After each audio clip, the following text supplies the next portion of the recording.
الحمدللہ رب العالمین والصلاۃ والسلام علی رسول الامین. یہ اب سوال جواب کی مجلس ہے.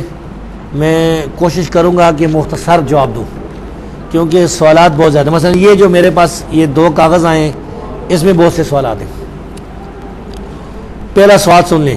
کیا یہ حدیث کہ جب تک کوئی اللہ کا کلمہ پڑھے اور قبلہ کی طرف منہ کر کے نماز پڑھے اسے کافر یا مشرک نہیں کہا جا سکتا، صحیح ہے یا؟ اس کا جواب یہ ہے کہ یہ حدیث تو صحیح ہے کہ نبی کریم صلی اللہ علیہ وسلم نے فرمایا کہ من صلی صلاتنا واستقبل قبلتنا واکل ذبیحتنا، جو ہماری نماز پڑھے ہمارے قبلہ کی طرف رخ کرے ہمارا ذبیحہ کھائے فذلک المسلم، یہ مسلم ہے. اصل بات یہ ہے کہ جو آدمی کلمہ پڑھتا ہے نا، کلمہ لا الہ الا اللہ محمد رسول اللہ صلی اللہ علیہ وسلم یا اشہد ان لا الہ الا اللہ والا، تو وہ مسلمان ہی ہوتا ہے، اسے مسلمان ہی سمجھتے ہیں، مسلم ہی ہے. اب کافر یا مشرک تب سمجھیں گے جب وہ کفر یا شرک کا ارتکاب کرے گا. کلمہ پڑھے گا اور کہے گا مرزا بھی نبی ہے تو ہم کافر سمجھیں گے. کلمہ بھی پڑھے گا اور کہے گا کہ یا علی مدد مشکل کشا حاجت روا میری مصیبت دور کرے، تو پھر ہم سمجھیں گے کہ بھائی یہ جو ہے نا یہ مشرک ہے یا شرک کر رہا ہے. ورنہ تو یہ حدیث صحیح ہے کہ جو آج جس آدمی کا آخری کلام لا الہ الا اللہ ہوگا وہ جنت میں جائے گا. یہ حدیث صحیح ہے. دوسرا سوال ہے احد پہاڑ پر زلزلہ آیا، زلزلہ آنا اور محمد صلی اللہ علیہ وسلم کا پاؤں مار کر منع کرنا صحیح ہے یا غلط؟ بھائی یہ صحیح ہے، صحیح بخاری مسلم کی حدیث ہے. نبی کریم صلی اللہ علیہ وسلم ایک دفعہ ابو بکر اور عمر رضی اللہ عنہما اور دوسرے صحابہ کے ساتھ احد کے پہاڑ پر چڑھے تھے، تو آپ نے پاؤں مارا. جب زلزلہ آ گیا نا تو آپ نے پاؤں مارا، فرمایا اسبت، رک جا، تیرے اوپر اس وقت نبی کھلتا ہے، ایک صدیق ہے اور 2 شہید ہیں، سیدنا عمر اور سیدنا عثمان رضی اللہ عنہ.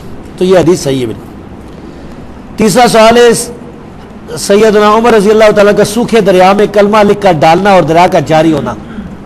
یہ واقعہ تاریخ میں لکھا ہوا ہے البدایہ والنہایہ وغیرہ میں، لیکن اس کی سند ضعیف ہے. اس میں ایک راوی عبداللہ بن لہیہ بھی ضعیف ہے، اور آگے جو ہے سند منقطع مرسل ہے، روایت تو صحیح روایت نہیں ہے. یہ بات ہم اپنے رسالے مانامہ الحدیث میں شائع کر چکے ہیں، اور غیر ثابت قصے جو ہے اس میں بھی یہ چھپ چکی ہے بات. یہ مسئلہ ثابت نہیں. آگے سوال آگے جی قادیانیوں کے سوال. عیسیٰ علیہ السلام کا دوبارہ آنا مگر قرآن اس بارے میں بالکل خاموش ہے. بھائی قرآن کریم میں اشارہ تو موجود ہے عیسیٰ علیہ السلام کے بارے میں. نمبر 1 اشارہ یہ کہ اللہ فرماتا ہے وَإِن مِّنْ أَهْلِ الْكِتَابِ إِلَّا لَيُؤْمِنَنَّ بِهِ قَبْلَ مَوْتِهِ. اہل کتاب میں سے ہر آدمی عیسیٰ علیہ السلام کی موت سے پہلے ان پر ایمان لے آئے گا. موت ہی یعنی اس کی ضمیر عیسیٰ علیہ السلام کی طرف راجع. تو عیسیٰ علیہ السلام کی موت سے پہلے ہر اہل کتاب ان پر ایمان لے آئے گا. یہ جو آیت ہے یہ دلیل ہے کہ عیسیٰ علیہ السلام پر موت نہیں آئی. جب موت نہیں آئی تو پھر آگے مرنا بھی ہے نا، دنیا میں نازل بھی ہونا ہے. یہ اشارہ ہے. اسی طرح قرآن کریم میں یہ اشارہ ہے وَإِنَّهُ لَعِلْمٌ لِلسَّاعَةِ کہ عیسیٰ علیہ السلام جو ہیں وہ قیامت کی نشانیوں میں سے نشانی ہے. لَعَلَمُ لِلسَّاعَةِ بھی ہے، لَعِلْمُ لِلسَّاعَةِ قیامت کا علم ہے. اور قرآن کریم میں دجال کا بھی ذکر نہیں آیا واضح طور پر، حالانکہ حدیث میں متواتر حدیث میں دجال کا ذکر موجود ہے. تو اس میں قرآن کی طرح حدیث بھی حجت ہے. اللہ فرماتا ہے کہ میری اطاعت کرو، میرے رسول کی اطاعت کرو، تو نبی سے بھی جو بات ثابت ہو جائے وہ حجت ہے. تو اب یہ کہتے ہیں کہ نبی صلی اللہ علیہ وسلم کا طوفان دے کر یا گرن دے کر ڈر جانا کہ کہیں قیامت نہ آ جائے، ان کے ذہن میں کیوں نہیں آیا کہ ابھی عیسیٰ اور امام مہدی نے آنا ہے؟ اور بڑی قیامت والی تو بات نہیں ہے. ویسے کوئی عذاب کی کوئی چیز آدمی دیکھ کے ڈر جاتا ہے تو یہ ڈرنا فطری بات ہے. اللہ سے ہر وقت ڈرنا چاہیے. نبیوں نے امت کو عاجزی سکھائی ہے. اگرچہ نبی جو ہے وہ بخشا ہوا جنتی ہوتا ہے، پھر بھی اللہ سے نبی صلی اللہ علیہ وسلم دعا کرتے تھے اے اللہ میری خطائیں معاف کر دے. حالانکہ نبی کی خطائیں ہوتی نہیں، تو وہ تو اللہ سے ڈرنا ہی چاہیے. بہرحال عیسیٰ علیہ السلام کے بارے میں صحیح اور متواتر حدیثیں ہیں کہ عیسیٰ علیہ السلام جو ہیں وہ نازل ہوں گے، یعنی قیامت سے پہلے انہوں نے آنا ہے. مرزا غلام احمد قادیانی ایک شخص گزرا ہے پنجاب میں جس نے یہ دعویٰ کیا تھا کہ میں مسیح موعود ہوں، میں عیسیٰ علیہ السلام ہوں.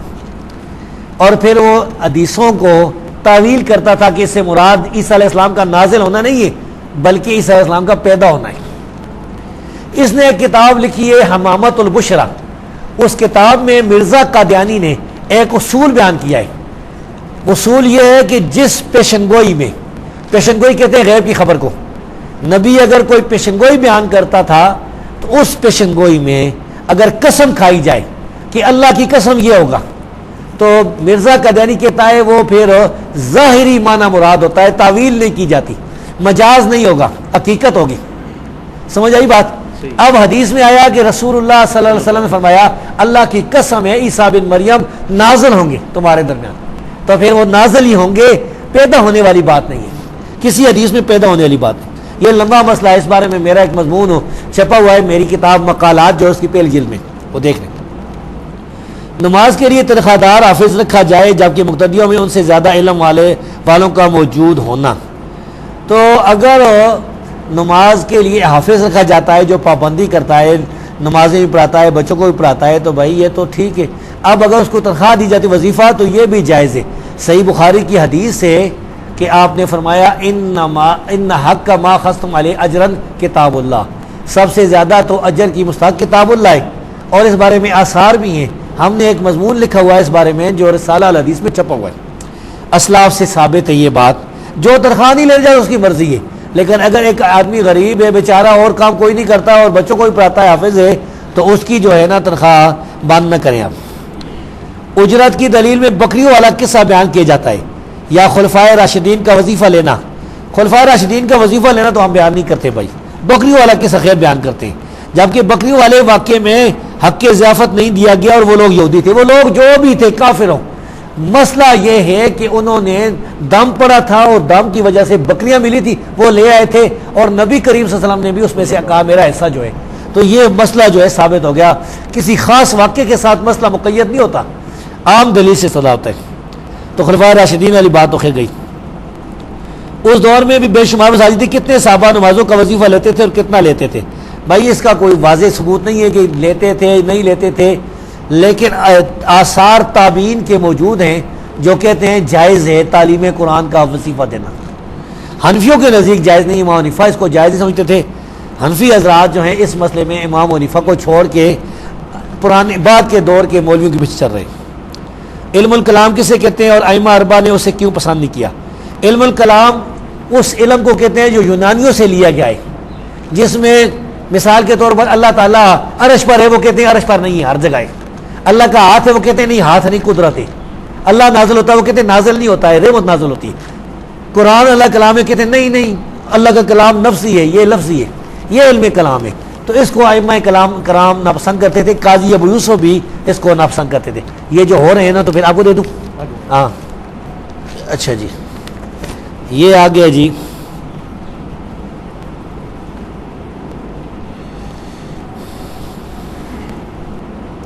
یہ ایک آدمی نے داڑھی کے بارے میں سوال کیا ہے کہ میری صحیح رہنمائی کریں۔ آپ ایسا کریں کہ وہ مانامہ الحدیث میں بالوں کے احکام جو ہم نے شائع کیا ہے اس کا مطالعہ کر لیں، آپ سمجھ جائیں گے انشاءاللہ۔ یہ لے لیں جی کہ بالوں کے احکام جو ہے اور داڑھی کے بارے میں ہم نے صحیح مسئلہ واضح کر دیا ہے کہ داڑھی کے بارے میں کیا مسئلہ ہے، داڑھی چھوڑنا فرض ہے، اب کتنا فرض ہے، کینچی لگانا حرام ہے کہ نہیں، تو وہ ہم نے ساری باتیں عرض کر دی اور میں نے آپ کو پہلے بتا دیا۔ آپ سوال پر سوال ہے، تو اس کے لیے اگر آپ کو سمجھ نہیں آتی تو پھر ہمارے پاس حضور تشریف لے آئیں، یہاں جلسے میں معارضہ کرنا، میں اگر سوال کا جواب دوں پھر کہنا نہیں اس طرح یہ کسی کو کوئی حق اثر نہیں۔ جو بھی سوال کرے گا لکھ کر دے۔ انسان کے جسم سے روح نکلنے کے بعد زندہ ہوتی ہے یا کہ مردہ؟ بھائی اس کا مجھے کوئی جواب پتہ نہیں ہے، یہ فضول سوال ہے کہ روح جو ہے وہ زندہ ہے یا مردہ۔ بس روح جب انسان کے جسم سے نکل جاتی ہے تو وہ روح ہے، جسم سے نکل گئی ہے۔ یہ اچھا بڑے سوال ہے۔ بدعت کی تعریف کریں۔ بدعت ہر وہ بات ہے جو کہ قرآن حدیث اجماع اور اجتہاد سے ثابت نہ ہو اور خیر القرون میں اس کا وجود نہ ہو، اس کی ضرورت بھی ہو، اس یعنی خیر القرون کا جو زمانہ ہے 300 سال 3 صدیاں، اس دور میں وہ چیز ہونی چاہیے تھی، اس کی طلب بھی ہو لیکن اس کا وجود نہ ہو اور ادلہ اربع سے ثبوت نہ، وہ بدعت ہوتی ہے۔ بدعت کی جو دو اقسام ہیں، بدعت حسنہ اور بدعت سیئہ، ان میں سے کون جائز ہے؟ بدعت سیئہ تو کہتے ہیں بری بدعت کو، یہ تو ناجائز ہو گئی۔ بدعت حسنہ کا مطلب ہوتا ہے اچھی بدعت۔ اگر کوئی آدمی کسی سنت کو بدعت کہتا ہے، رسول اللہ صلی اللہ علیہ وسلم کی سنت ہے اور کہتا ہے یہ اچھی بدعت ہے، تو یہ ہم کہہ سکتے ہیں کہ یہ جائز ہوگا۔ جس طرح سیدنا عمر رضی اللہ تعالیٰ عنہ نے تراویح کی جماعت کو بدعت حسنہ، نعمت البدع کہا، اچھی بدعت کہا تھا، لیکن وہ بدعت نہیں تھی، وہ سنت تھی۔ تراویح کی جماعت اللہ کے رسول سے ثابت ہے، ایک دن ثابت بھی ہو جائے نا، ایک رات بھی، تو ساری عمر کے لیے ثابت ہوگی، تو اس کو انہوں نے کہا تھا، تو یہ سنت سے ثابت ہے، سنت کو بدعت کہہ رہے ہیں، تو یہ لغوی مسئلہ بن گیا۔ اگر کوئی آدمی اس کو بدعت حسنہ کہتا ہے جو چاروں دلیلوں سے بھی ثابت نہیں، خیر القرون سے بھی ثابت نہیں، تو بدعت حسنہ نہیں ہے، بدعت وہ سیئہ ہی ہے۔ سیدنا عبداللہ بن عمر رضی اللہ تعالیٰ عنہ ایک جلیل القدر صحابی تھے، انہوں نے فرمایا کل بدعت ضلالہ، ہر بدعت گمراہی ہے، وَإِنْ رَاهَا النَّاسُ حَسَنًا، اگرچہ لوگ اس کو اچھا سمجھتے ہوں، لوگ بدعت حسنہ سمجھتے ہوں۔ یہ کتاب السنہ مروزی میں موجود ہے صحیح سند کے ساتھ۔ آپ کے سوال پہلے کر دیں گے آپ؟ ٹھیک ہے۔ اچھا، وہ بہت سے سوال ہیں۔ حائضہ عورت اور جنبی مرد کیا قرآن کو زبانی پڑھ سکتے ہیں اور کیا مصحف کو بھی چھو سکتے ہیں؟ وضاحت فرمائیں۔ بھائی نہیں پڑھ سکتے، نہیں چھو سکتے، سوائے اس کے کہ اگر کوئی حائضہ عورت وہ قرآن کی حافظہ ہے اور بچیوں کو پڑھاتی ہے، تو اب مسئلہ بن گیا یہ اضطراری حالت میں پھر وہ بچوں کو پڑھا سکتی ہے، کیونکہ اگر وہ نہیں پڑھائے گی تو 8-7 دن یا اس طرح وہ جو ہے اس کی اپنی حفظ میں بھی فرق آئے گا، بچوں کے سبق میں فرق آئے گا، تو یہ مجبوری کی حالت میں اسے اجازت دیتے ہیں، ورنہ نہیں پڑھنا چاہیے۔ یہ سوال آگے جی، یہ ذرا علمی سوال ہے۔ سوال نمبر 1 ہے، ہم چند تعلیم یافتہ نوجوان کئی ماہ تحقیق کرنے کے بعد 28 مئی 2008 کو آپ کے پاس حضروں آئے اور الحمدللہ بریلویت کو چھوڑ کر کتاب و سنت کا راستہ سلف کے منہج پر اختیار کیا۔ یہ لمحہ جو ہے نا، کتاب و سنت کا راستہ سلف کے منہج پر، اس کا مختصر اہل حدیث بن گئے، مگر کچھ ہی عرصے میں یہ انتہائی تلخ حقیقت آشکار ہوئی کہ اہل حدیث حضرات کی اکثریت ہی ناسبیت اور یزیدیت کے مرض میں بری طرح مبتلا ہے۔ ناسبی کہتے ہیں جو سیدنا علی رضی اللہ تعالیٰ عنہ، مولا علی رضی اللہ تعالیٰ عنہ سے بغض رکھتے ہیں، ان کو ناسبی کہتے ہیں۔ تو بھائی یہ اکثریت تو نہیں ہوگی، کچھ لوگ ہی ہوں گے، ہم جو ہیں ہم تو اس ناسبیت سے بری ہیں۔ اور یزیدیت سے مراد ممکن ہے ان کی یہ ہوگی کہ یزید کو امیر المومنین کہتے ہیں، رضی اللہ عنہ وغیرہ، اس کا دفاع کرتے ہیں، جبکہ صحیح مسلم کی حدیث میں نبی صلی اللہ علیہ وسلم نے سیدنا مولا علی جو ہے نا، یہ حدیث سے ثابت ہے، لیکن مولا کا مدد یار ہوتا ہے، پیارا یار، اس سے مطلب مشکل کشا نہیں ہوتا، حاجت روا نہیں ہوتا، یہ یاد رکھیں۔ مولا کہتے ہیں جگری یار کو، جو رسول اللہ صلی اللہ علیہ وسلم سے محبت کرتا ہے، علی سے ہی محبت کرتا ہے، کی محبت کو ایمان کی نشانی قرار دیا ہے۔ ہم کہتے ہیں بالکل جی، سارے اہل حدیث علی رضی اللہ تعالیٰ سے محبت رکھتے ہیں، سوائے ان کے جو ناسبی ہیں۔ تو بھائی ناسبیوں سے ہم بری ہیں، ناسبی غلط ہیں۔ اہل حدیث کے حق پر ہونے کے باوجود اس مرض کی وجہ اور علاج تجویز ہوئے، اس کا علاج آسان ہے، ناسبیوں کا رد کریں، سیدنا علی رضی اللہ تعالیٰ عنہ کے فضائل بیان کریں، سیدنا حسین رضی اللہ تعالیٰ عنہ، اور جو ناسمجھ ہیں نا ان کی اصلاح بھی کریں۔ یزید کے بارے میں بھی جو ہمارے بھائی کہتے ہیں نا جنتی تھا، وہ پہلے لشکر میں تھا، یہ جھوٹی بات ہے، اس کا کوئی ثبوت نہیں ہے، پہلے لشکر میں یزید کا ہونا ثابت نہیں ہے، یہ غلطی لا گئی بعد میں 8ویں صدی میں، حافظ ابن تیمیہ، حافظ ابن کثیر، یہ مختلف شارحین حدیث وہ یہ کہنے لگے کہ وہ پہلے لشکر میں تھا، پہلے لشکر میں یزید کا ہونا ثابت ہی نہیں ہے، بالکل آخری لشکر میں وہ تھا۔ تو بہرحال اس کا معاملہ اللہ کے سپرد ہے۔ اہل حدیث علماء جو ہیں محدثین، وہ یزید کو اچھا نہیں سمجھتے تھے۔ امام احمد بن حنبل رحمۃ اللہ علیہ نے جرح کی ہے، وہ فرماتے ہیں وہ اس کا مستحق ہی نہیں کہ اسے حدیث بیان کی جائے۔ اور ہماری اسماء و رجال کتابوں میں تقریب التہذیب، تہذیب التہذیب، میزان الاعتدال، لسان المیزان، سب کتابوں میں یزید پر جرح موجود ہے۔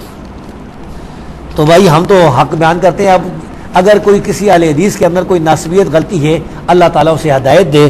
یہ کئی لوگ اس طرح بھی ہو سکتے ہیں کہ اہل حدیث بنے ہوئے ہوں تو اہل حدیث ہوں ہی نا۔ سوال نمبر 2، صحیح بخاری اور صحیح مسلم کی حدیث ہے، ما یخفى علی رکوعکم ولا خشوعکم، یعنی اس کا ترجمہ بھی سن لیں. نبی صلی اللہ علیہ وسلم فرمایا کہ تمہارا رکوع کرنا اور تمہارا خشوع کرنا یہ مجھ پر خفیہ نہیں ہے، چھپا ہوا نہیں ہے. کہتا نبی صلی اللہ علیہ وسلم سے متعلق یہ عقیدہ رکھنا کہ آپ صلی اللہ علیہ وسلم صحابہ رضی اللہ عنہ کے دلوں کے خشوع سے واقف تھے، علم غیب کے اعتبار سے کہاں تک درست ہے. اس میں یہ ہے کہ نبی کریم صلی اللہ علیہ وسلم کا یہ معجزہ تھا کہ جب آپ نماز پڑھتے تھے تو نماز کی حالت میں بھی آپ کو پیچھے بالکل صحیح دکھائی دیتا تھا. آپ صحابہ کرام کو دیکھتے تھے رکوع کر رہے ہیں، سجدہ کر رہے ہیں، اور خشوع بھی نظر آتا تھا. خشوع کی دو حالتیں، ایک دل کے اندر خوف، وہ یہاں مراد نہیں ہے. ایک خشوع یہ کہ ایک آدمی نماز پڑھ رہا ہے نا اب تو کہتا ہے وہ ناک سے نکالتا ہے پھر دیکھتا ہے، یہ لوگوں کے اندر باتیں ہوتی ہیں. تو جو آدمی بالکل خشوع کے ساتھ نماز پڑھا، اس کا ہاتھ بھی نہیں اٹھتا بالکل، تو یہ جو بات یہاں مراد ہے کہ آپ صلی اللہ علیہ وسلم یہ دیکھتے تھے. آپ کو یہ بھی نظر آتا تھا کہ کون جو ہے نا وہ صحابی یعنی اپنے ہاتھ بلند کر رہا ہے، وہ خارج کر رہا ہے داڑھی کی، یا اگر دل کی بات بھی اگر کوئی کہتا ہے مراد ہے تو ہم کہتے ہیں اس کا ثبوت دو صحابہ تابعین یا سلف صالحین سے کس نے یہ معنی کیا ہے. اگر تم نے ثبوت دے دیا ہم مان لیں گے، کیونکہ اگر اللہ تبارک و تعالیٰ نبی کریم صلی اللہ علیہ وسلم کو کسی کے دل کی بات بتا دے وحی کے ذریعے تو یہ بھی ٹھیک ہے. جب اللہ بتاتا تھا تو معلوم تھا، اور جب اللہ نے نہیں بتایا تو نہیں پتا. قرآن کریم کی آیت اللہ فرماتا ہے کہ مدینہ کے اندر منافق بھی ہیں، لا تعلمہم، اللہ فرماتا ہے تو نہیں جانتا ان کو، نحن نعلم، ہم جانتے ہیں. اس طرح اور باتیں بھی ہیں. نبی کریم صلی اللہ علیہ وسلم کی حدیثیں بھی، مشہور حدیث آپ نے سنی ہوگی کہ ایک یہودی عورت نے رسول اللہ صلی اللہ علیہ وسلم کی دعوت کی تھی، گوشت میں زہر ڈالا تھا، زہر بھی انتہائی خطرناک تھا. رسول اللہ صلی اللہ علیہ وسلم نے اس میں سے ایک بوٹی جو ہے نا اپنے منہ میں ڈالی تھی، منہ میں ڈال کر تھوڑا سا چبایا تھا. فرشتے نے آ کر بتایا کہ اس میں زہر نکالے، وہ تھوک دیا، لیکن وہ اتنا خطرناک زہر تھا کہ اس کا اثر آپ پر آئے. آپ وفات کے وقت بھی یہ فرماتے تھے کہ میں اس زہر کا اثر محسوس کرتا ہوں، میری انتڑیاں کٹی جا رہی. اور ایک صحابی بشر بن برا بن معذور رضی اللہ تعالیٰ عنہ وہ شہید ہو گئے تھے، اور پھر ابو داؤد شریف کی حدیث ہے اس عورت کو قتل کیا گیا تھا. تو اگر آپ یہ جانتے تو وہ ادھر سے اس کو روک دیتے نا. سوال نمبر 3، صحیح بخاری اور صحیح مسلم کی حدیث ہے نبی صلی اللہ علیہ وسلم سے پوچھا گیا کہ آپ صلی اللہ علیہ وسلم نے ابو طالب کو کیا نفع پہنچایا، تو آپ صلی اللہ علیہ وسلم نے ارشاد فرمایا اگر میں نہ ہوتا تو وہ دوزخ کے نچلے حصے میں ہوتا، میں نے اسے پکڑا اور باہر کھینچا، اب صرف اس کے پاؤں دوزخ میں ہے اور اسے سب سے کم عذاب ہو رہا ہے. اب اہل حدیث حضرات کا نبی صلی اللہ علیہ وسلم سے متعلق زبان کھولتے ہوئے مطلقاً کہنا کہ آپ کسی کو کچھ نفع نہیں دے سکتے کہاں تک درست ہے؟ بھائی اس کا جواب سن لیں.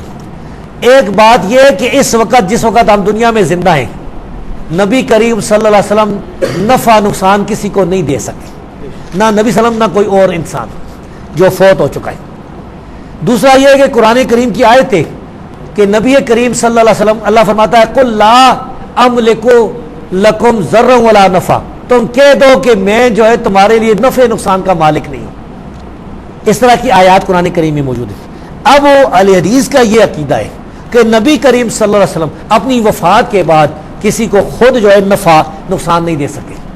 جب آپ زندہ تھے وہ نفع دے سکتے تھے.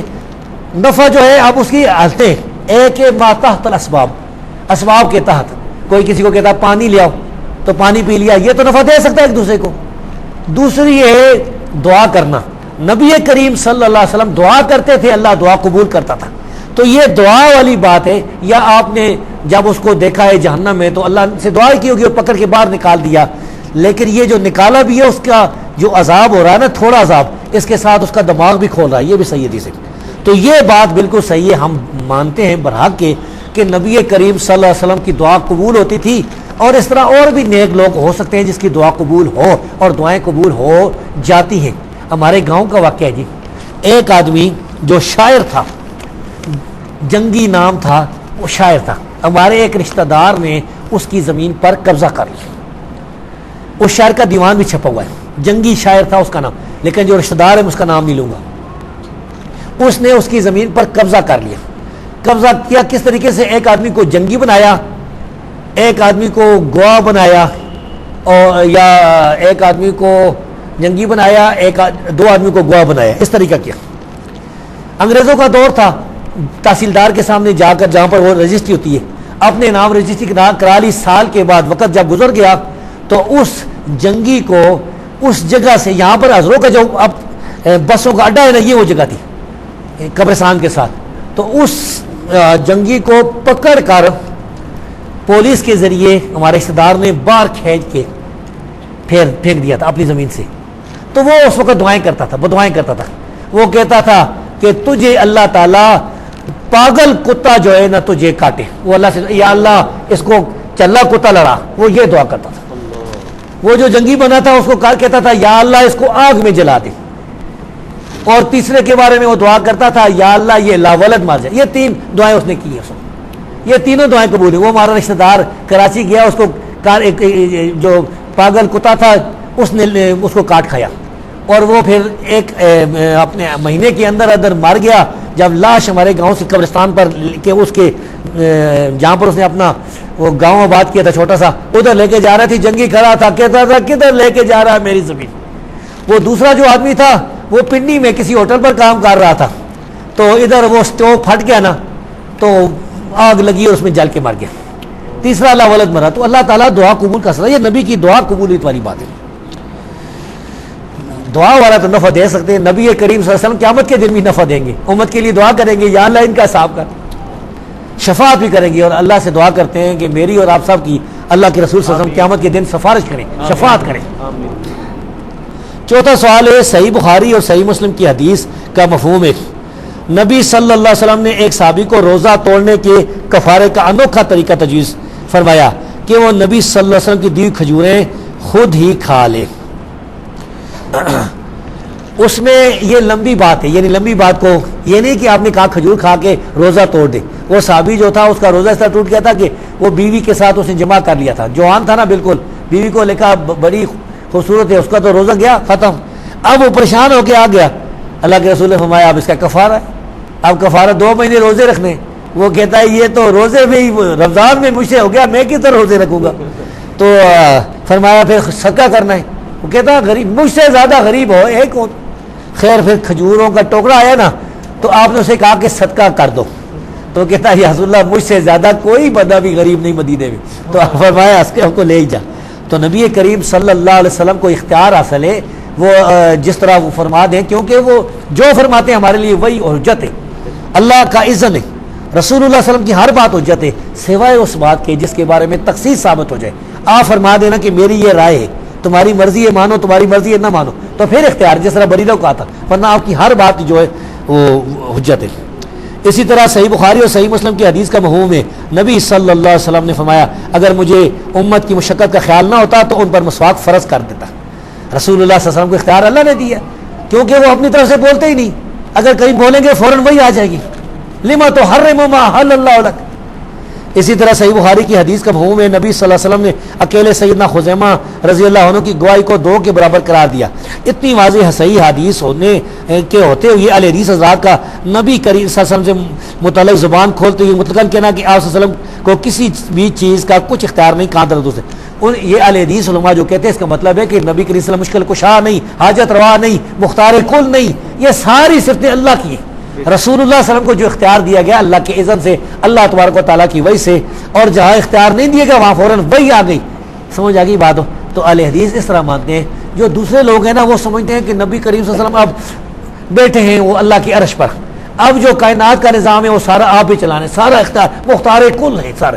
تو یہ بات ثابت نہیں ہے، یہ نہ صحابہ سے ثابت ہے، رسول اللہ صلی اللہ علیہ وسلم کی حدیثیں موجود ہیں۔ آپ کو ایک صحیح حدیث سناؤں، رسول اللہ صلی اللہ علیہ وسلم فرمایا کہ ایسا نہ ہو کہ تم میں سے جو لوگ زکوٰۃ نہیں دیتے قیامت کے دن اس حالت میں آئیں کہ کسی کے اوپر گائے سوار ہو، اس کی جو گایوں کی زکوٰۃ نہیں دیتا نا، گائے اس کے اوپر چڑھی ہو اور باں باں کر رہی ہو، اور مجھے کہے یا رسول اللہ اغثنی یا رسول اللہ، اے اللہ کے رسول میری مدد کرو، میں کہوں گا لا اغنی عنک من اللہ شیئا، میں آج تیری کوئی مدد نہیں کر سکتا، لا املک لک من اللہ شیئا، آج میں تیرے لیے کسی چیز کا مالک نہیں، یعنی میں آج تجھے نہیں بچا سکتا، جا جانا۔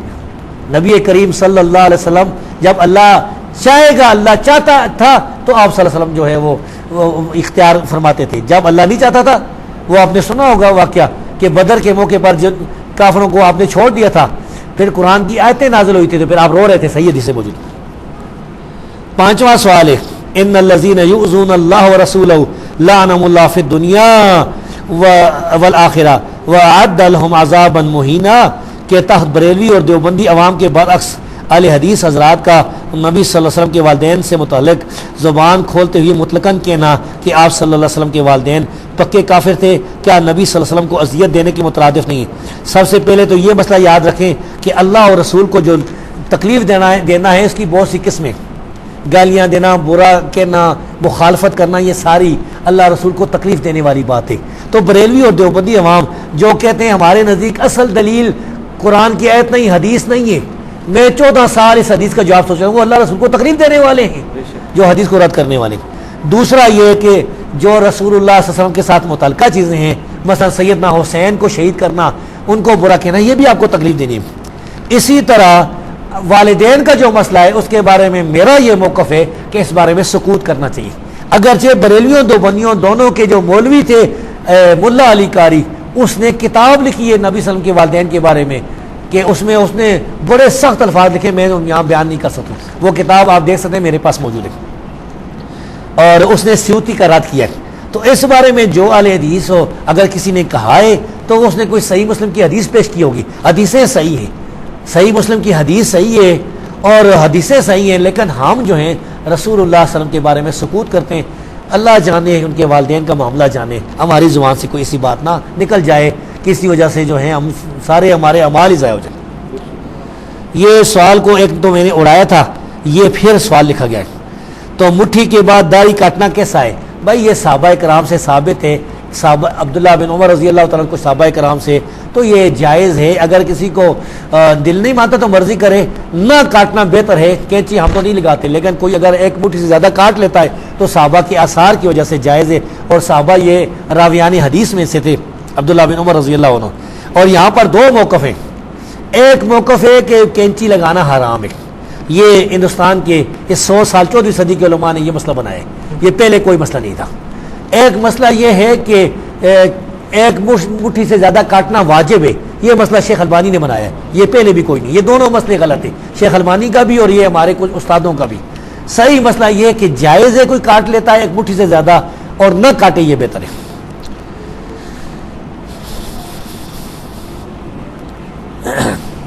سارے سوال جو ہے نا, اچھا اور بھی بہت سے سوال ہیں. یہ بھی کوئی خیر مسئلہ نہیں ہے. چلو مسافے والا, مسافہ جو ہے 2 ہاتھ سے کرنا چاہیے, 1 ہاتھ سے. بھائی دونوں طرح جائز ہے, 1 ہاتھ سے مسافہ کرنا بھی صحیح ہے, 2 ہاتھ سے کرنا بھی صحیح ہے, یہ کوئی مسئلہ نہیں ہے. اور ہاتھ آدمی چوم بھی سکتا ہے, ہاتھ یا منہ, لیکن بشرطے کہ شہوت نہ ہو. ماں ہے, کوئی بزرگ ہے, اس کا یہ حدیث سے ثابت ہے. لیکن اگر جس کا شرک ہو رہا ہے, جس کو لوگ معبود خدا سمجھتے ہیں, اس کو جا کے جھکنا, اس کا ہاتھ چومنا, اس کے پاؤں, یہ صحیح نہیں ہے, حرام ہے. یہ تو ایسا ہے نا کہ ایک مثال کے طور پر میرا استاد ہے 100 سال بوڑھا ہے, میں جا کے جو ہے نا اس کے ماتھے پر یہ ہاتھ کو چوم لیا, یہ ثابت ہے آثار سے, کچھ نہ کچھ حدیث سے ہے, ملتا ہے ثبوت. یہ نہیں ہر سوال کا اللہ کی وجہ سے ہے جواب. لیکن چلیں یہ سوال ہے جی شیخ صاحب, سوال یہ ہے کہ امام احمد بن حنبل رحمہ اللہ کے متعلق مشہور ہے کہ انہوں نے عباسی خلیفہ سے کہا تھا کہ تیرا اور ہمارا فیصلہ جنازہ کرے گا. یہ بات کس کتاب میں ہے اور اسنادی حیثیت کیا ہے؟ مجھے تو یہی پتہ نہیں, لیکن یہ بات ہے کہ اہل بدعت کے بارے میں احمد بن حنبل کا کوئی قول ہے کہ ہمارے اور ان کے درمیان جنازے ہیں. یہ جو ہے نا آپ اس میں دیکھ لیں, طبقات اس میں ابن جوزی کی جو کتاب ہے مناقب الامام احمد, یا طبقات الحنابلہ, عباسی خلیفہ سے یہ بات ان کی ثابت نہیں ہے. اور اسی طرح یہ مشہور ہے کہ جب آپ کا جنازہ ہوا تو آپ کے جنازے کو دیکھ کر 10,000 عیسائی مسلمان ہوئے. یہ ایک روایت تو لکھی ہے لیکن ضعیف ہے, یہ روایت صحیح نہیں ہے. اس میں محمد بن جعفر الورقانی نام کا آدمی مجہول ہے, اور یہ وہ نہیں تھا جو سکہ راوی تھا, کیونکہ سکہ راوی جو ہے وہ امام احمد بن حنبل کے دور میں ہی فوت ہو گیا تھا, یہ تو بعد میں کوئی اور راوی ہے. اس بات کا حوالہ جو ہے یہ کتاب جرح و تعدیل میں لکھا ہوا ہے غالباً ابن ابی حاتم رازی نے, اور مناقب ابن احمد بن حنبل کی جو کتاب ابن جوزی اس میں لکھا ہوا ہے. یہ اتنے بڑے سوال ہے, آپ خود غور کریں جی.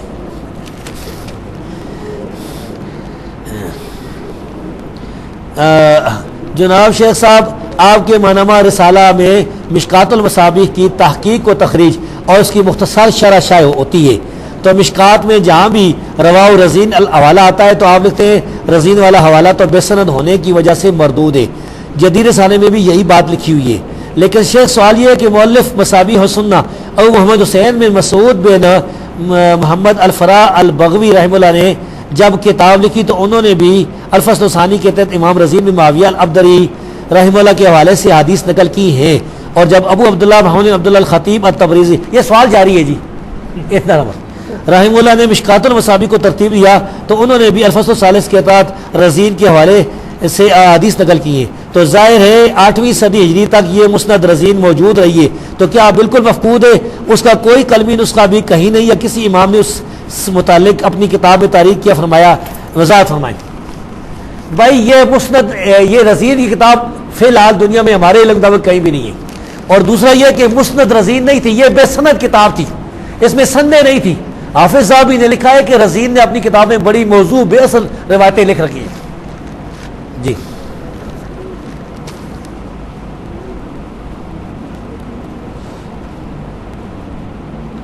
ایک عورت جو اپنے بیٹے کو بھی دودھ پلا رہی ہے اور ساتھ میں کسی اور کے بچے کو بھی دودھ پلا رہی ہے، تو یہ اس کا بچہ بن گیا۔ سوال یہ ہے کہ کیا جن کو یہ دودھ اکٹھا پلا رہی ہے ان کے تو نکاح جائز نہیں، اور کیا ان کے باقی بھائیوں بہنوں سے نکاح ہو سکتا ہے؟ اب یہ جو ہے نا، اس عورت کا ایک اپنا حقیقی بیٹا ہے جس کو دودھ پلا رہی ہے، اور اس کے ساتھ دوسری عورت کا بھائی جو ہے نا دودھ پی رہا ہے، تو یہ جو حقیقی بیٹا ہے نا، وہ جو عورت ہے اس کی کچھ نہیں لگتی، تو اس کی بیٹیوں سے اس لڑکے کا نکاح ہو سکتا ہے۔ اب یہ جو لڑکا ہے نا، جو اس عورت کا لڑکا تھا جو اس کے ساتھ دودھ پی رہا ہے، اس کی یہ ماں بن گئی حقیقی۔ اب اس عورت کی جتنی بیٹیاں ہیں سب سے اس کا نکاح نہیں ہو سکتا، ساری اس کی وہ جو بہنیں بن گئی ہیں۔ یہ مسئلہ یاد رکھیں۔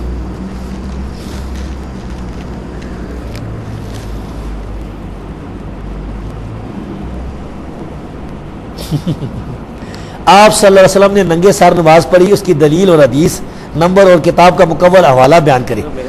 ہاں جی، یہ بھائی وہ بیان کرے جس نے یہ حدیث بیان کی، میں تو کوئی ایسی حدیث نہیں بیان کی کہ نبی صلی اللہ علیہ وسلم نے ننگے سر نماز پڑھی۔ ننگے سر نماز پڑھنے کا رسول اللہ علیہ وسلم سے کوئی ثبوت نہیں ہے۔ ہاں ایک روایت ہے کہ آپ نے ایک کپڑے میں نماز پڑھی تھی، ایک کپڑے میں، تو جس کے پاس اگر کپڑے نہ ہو، صرف ایک ہی کپڑا ہو، ایک ہی چادر ہو، تو پھر وہ جائز ہے۔ لیکن اگر جس کو اللہ نے دو کپڑے دیے تو دو میں نماز پڑھے، اور لہٰذا یہ حدیث منسوخ ہو گئی ایک کپڑے والی۔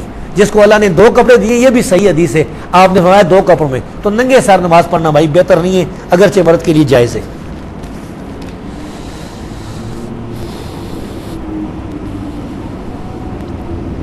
شیخ صاحب، ایک بریلوی کہتا ہے اگر ضعیف روایت فضائل میں حجت نہیں تو امام بخاری اور مسلم متابعات میں ضعیف راویوں کو کیوں لاتے ہیں؟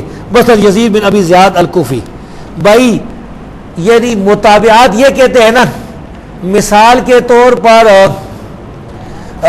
ایک آدمی کہتا ہے کہ میں نے جو ہے نواب وقت میں پڑھا ہے کہ جاج صاحب نے ڈیزل جو ہے سستا کر دیا، یہ ایک راوی ہے، سچا راوی ہے۔ دوسرا ایک ضعیف راوی ہے، وہ کہتا ہے میں نے نواب وقت میں پڑھا کہ جاج صاحب نے ڈیزل سستا کر دیا ہے۔ تو ضعیف راوی کو اس کی تائید میں لایا، کوئی فرق تو نہیں پڑتا وہ لاتے یا نہ لاتے، مسئلہ کوئی نہیں تھا۔ وہ تائید والی روایتیں بھی تو اصل صحیح روایتیں یہ جن کی تائید میں وہ لے کے آئے، تو یہ امام بخاری اور مسلم اصل میں نہیں لائے روایتیں ضعیف کی۔ میں یہ پوچھتا ہوں بریلویوں سے کہ ضعیف روایتیں اگر ہم پیش کرنا شروع کر دیں، جب ہم روایتیں، ہمارے پاس بھی تو بڑی ضعیف روایتیں اہل حدیث کے بعد میں، بلکہ سب سے زیادہ روایتیں تمہارے پاس ہیں کیونکہ محدثین تو اہل حدیث تھے۔ اب دیکھیں رفع دین کے بارے میں حدیث میں آیا ہے کہ نبی صلی اللہ علیہ وسلم وفات تک رفع دین کرتے تھے، موجم ابن عرابی کی حدیث ہے۔ یہ ضعیف حدیث ہم پیش کریں تو مانے کا کون بریلوی مانتا ہے؟ یہ اصل میں ادھر یہ ضعیف حدیث بنانا چاہتے ہیں جدھر ہو ان کی مرضی ہے، ورنہ اگر ضعیف حدیثیں ہم پیش کرنی شروع کر دیں اور کتنی فاتح خلف الامام کے بارے میں، تو بھائی یہ سارا ہی جو ہے نا فراڈ ہے۔ حضرت مائی ہوا کا نکاح کے وقت حق مار کیا تھا؟ بھائی اس کا کوئی ثبوت نہیں ہے، پڑھانے والے کا بھی کوئی ثبوت نہیں ہے، یہ فضول سوال ہے، ایسے سوال سے توبہ کرنی چاہیے۔ بریلوی اور دیوبندی ذات کے ذریعے کہ حضرت آدم علیہ السلام کو کہا کہ نبی صلی اللہ علیہ وسلم پر درود پڑھو، یہ آپ کا حق مار ہے، کیا یہ بات جائز قرآن و حدیث سے اس کی وضاحت بیان فرمائیں۔ یہ بات جو ہے یہ ثابت نہیں ہے کہ درود حق مار تھا، یہ کوئی ثابت نہیں، جھوٹی بات ہے۔ اگر کوئی بریلوی دیوبندی کہتا ہے تو پھر اس سے کہیں حوالہ پیش کریں۔ مومن کا خواب نبوت کا 46واں حصہ ہے کہ تبلیغی جماعت اور دعوت اسلامی کے بھائی خوابوں کے ذریعے اپنے حق ہونے کا ثبوت دیتے ہیں، بلکہ رائے ونڈ اور ملتان کے اجتماعات میں کئی لوگوں نے خواب میں نبی صلی اللہ علیہ وسلم کو صحابہ سمیت آتے دیکھا ہے، اور الفیہ بیان موجود ہے۔ کیا شیطان خواب میں آ سکتا ہے؟ شیطان خواب میں تو آ سکتا ہے، لیکن نبی صلی اللہ علیہ وسلم کی شکل میں نہیں آ سکتا، یہ بات پکی سمجھ لیں۔ شیطان جو ہے وہ رسول اللہ صلی اللہ علیہ وسلم کی شکل میں نہیں آ سکتا، لیکن شیطان جھوٹا ہے، وہ کسی اور کی شکل میں آئے اور کہے میں تیرا رسول ہوں، تو اس پر تو پابندی کسی نے نہیں لگائی۔ سمجھ آئی بات؟ میرے سامنے کئی لوگوں نے خواب بیان کیے، ہاں جی، میرے سامنے ایک آدمی نے خواب بیان کیا، دیوبندی ہے، کامرہ کرنے والا غالی دیوبندی، اس کو میں نے دعوت دیتا تھا، وہ کہتا ہے میں نے خواب میں نبی صلی اللہ علیہ وسلم کو دیکھا، آپ نے فرمایا کہ یہ اہل حدیث جو ہے نا یہ صحیح نہیں، ان سے بات کے رہو، ٹھیک ہے۔ وہ کہتا ہے میں دیوبندی ہو گیا۔ ادھر ایک دوسرا آدمی تھا، وہ ڈاکٹر واہ فیکٹری کا، انہوں نے کہا میں نے نبی صلی اللہ علیہ وسلم کو خواب میں دیکھا ہے، آپ نے فرمایا تبلیغی جماعت والے صحیح نہیں ہے، ان سے بچو۔ تو دونوں یہ نہیں دیوبندی تبلیغی جماعت والے، دیوبندی تبلیغی جماعت والے، وہ ڈاکٹر جو تھا وہ اس کی ڈاکٹر اسرار کی پارٹی کا تھا، وہ بھی ہے۔ تو یہ جو ہے نا اس طرح کے خواب جو ہے نا یہ جو جھوٹے خواب ہے، یہ تو پتہ نہیں کس کو اس نے دیکھا ہے۔ میرے سامنے ایک آدمی نے خواب بیان کیا کہ اللہ کے رسول کو میں نے دیکھا ہے، میں نے پوچھا کیسی شکل تھی؟ وہ کہتا بڑا نورانی چہرہ تھا، بالکل سفید داڑھی تھی۔ رسول اللہ صلی اللہ علیہ وسلم کی تو سفید داڑھی نہیں تھی، کالی تھی۔ تو بھائی یہ جو آدمی خواب دیکھنے کا دعویٰ کرتا ہے نا اللہ کے رسول صلی اللہ علیہ وسلم کو، اس کا کوئی اعتبار نہیں ہے آپ کی وفات کے بعد، کیونکہ شکل آپ کی جو ہے نا وہ جانتے نہیں ہیں، چہرہ مبارک جو ہے ہمیں کیا پتہ ہے۔ کوئی اگر بتا بھی دینا کہ آپ کس طرح چہرہ تھا، اس طرح داڑھی تھی، سمجھ نہیں آ سکتی صحیح۔ تو اس لیے خواب کو جو ہے وہ کوئی حجت نہیں ہے، بریلیوں کے خلاف، دیوبندیوں کے خلاف، دیوبندیوں کے خواب ادھر خلاف، طاہر القادری صاحب کے خواب جو تھے نبی صلی اللہ علیہ وسلم کا کرایہ نہیں تھا وغیرہ وغیرہ، معاذ اللہ، ساری آپ کو پتہ ہوگی۔ طاہر القادری صاحب نے پھر اس کے جواب بھی دی تھے، انہوں نے 3 گھنٹے تقریر کی، انہوں نے کہا دیوبندیوں مجھے برا کہتے ہو، تم تو سارے خواب ہی خواب ہے تمہارا۔ خواب کا ایک واقعہ سناؤں۔ ہمارے گاؤں میں ایک عام آدمی ایک مولوی صاحب کے پاس گیا، انہوں نے کہا، وہ آدمی فوت ہوگا، اس کا نام رفاقت تھا، اللہ بخش دے۔ انہوں نے مولوی صاحب سے کہا کہ مولوی صاحب میں نے خواب میں دیکھا ایک آدمی کو جس کی داڑھی منڈی ہوئی ہے اور چہرہ سارا کالا سیاہی ملی ہوئی ہے، ایک آدمی کو خواب میں دیکھا۔ انہوں نے کہا جس آدمی کو تم نے خواب میں دیکھا منافق ہی ہے۔ انہوں نے کہا مولوی صاحب میں نے تجھے خواب میں دیکھا۔ وہ تھوڑی دیر خاموش رہا، پھر کہتا ہے کہ میں کل تک منافق تھا، آج جو ہے میں توبہ کر گیا۔ کیا امام ترمذی کے علاوہ کسی اور نے حسن صحیح کی اصطلاح استعمال کیے؟ اگر کیے تو اس سے کیا مراد ہے؟ حسن والی اصطلاح تو ثابت ہے، باقی مجھے جو ہے وہ یاد نہیں۔ کتنے رہ گئے باقی ہے نا؟ بس ہے جی، انشاءاللہ آپ ختم کرتے ہیں۔ اچھا جی چلے دے دے، وہ دے دے بس، ہاں جی بس کر، ہاں جی ہاں جی۔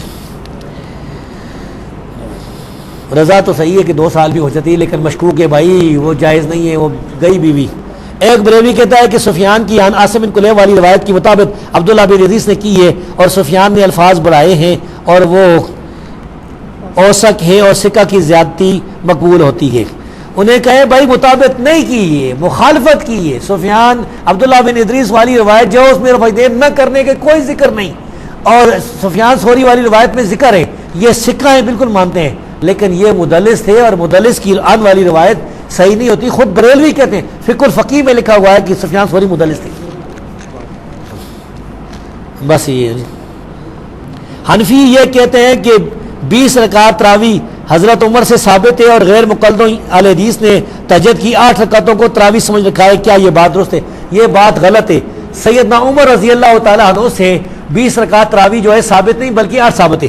آپ کو ایک لطیفہ سناؤں کراچی کا۔ کراچی میں ایسا ہوا کہ ایک مسجد بنائی نے، ایک اہل حدیث عورت نے، ادھر بریلویوں کا محلہ تھا، تو جب امام اہل حدیث گیا تو لوگوں نے اعتراض شروع کر دیا۔ انہوں نے کہا بھائی نہیں، مسجد اہل حدیث کی ہے، وقف ہے، تو آپ خیر آہستہ آہستہ کرتے ہیں۔ اس نے کہا آہستہ آہستہ دعوت دی، رفعین ٹھیک ہے، نہ کرنے کو بھی اس نے کچھ نہیں کہا۔ آخر کچھ ایسا ہوا کہ لوگ جو ہیں وہ ان کے بچے آنے شروع ہو گئے اور پھر انہوں نے درس بھی دیا قرآن کا، تو لوگ بہت سے اہل حدیث ہوئے. پھر رمضان آ گیا، لوگوں نے کہا اب رمضان ہے، ہم 20 رکعت تراویح پڑھیں گے، ہم کل سے اپنا امام لائیں گے جو 20 رکعت تراویح پڑھائے گا، تم جو ہے 20 نہیں 8 پڑھتے ہو. اس اہل حدیث نے کہا یہ مشہد اہل حدیث کی ہے، ہم دوسرا امام نہیں لانے دیں گے لیکن میں 20 پڑھوں گا بیغام رہے. اگلے دن آ گیا جی اللہ اکبر، تو ٹھہر ٹھہر کے پڑھی، 3 گھنٹے لگے نا 20 رکعت پر. رکوع بھی صحیح ہے، سارے تنگ تھے پیچھے، یہ کیا ہو گیا، ادھر تو 20 رکعت ہوتی ہے ڈک ڈک ڈک ڈک ڈک، نہ رکوع صحیح ہے، تو سارے تنگ ہوئے محلے والے. اگلے دن 2 آدمی پوچھتے ہیں عشاء کے وقت کہ استاد جی کوئی 98 بھی کوئی ثبوت ہے؟ اس نے جواب دیے 2 رکعتیں پڑھائیے. پھر 5-6 بولے جی، پھر صاحب نے کہا جی ہم 8 ہی پڑھیں گے. نہیں ثابت نہیں ہے 20 خام کا، اگر پڑھتے ہو تو 20 نے کہا کہ بندے نے پتر مانگ کے پڑھو 20، ٹھہر ٹھہر کے آہستہ آہستہ، یہ کہ 5-6 یا 10 یا 15-20 منٹ میں نماز پڑھ کے ہو گئے، نہ رکوع صحیح نہ سجدہ صحیح. مکے مدینے والوں کا کہتے ہیں مکے میں کوئی 300-350 مسجدیں ہیں، سب میں جو ہے 8 رکعت ہوتی ہیں. تو صرف خانہ کعبہ میں سیاست کے طور پر سعودی بادشاہوں کا کیا اعتبار ہے؟ سیاست، وہ ساری سیاست ہے. پاکستان کی بادشاہ زرداری ہو، سعودی کی ہو، یہ ساری سیاست ہے بھائی. دوسری طرف، ہاں جی دوسری طرف بھی کچھ سوال تھا. اس کا دوسری طرف صفحے. اچھا یہ آگے جی، یہ فضول سوال ہے. اچھا جی بس یہ جو ہے بھائی اللہ تبارک و تعالیٰ آپ کو مجھے جزائے خیر عطا فرمائے، یہ پروگرام جو ہے اللہ قبول فرمائے. وقول قولی استغفر اللہ لسائر المؤمنین. بند کر دو.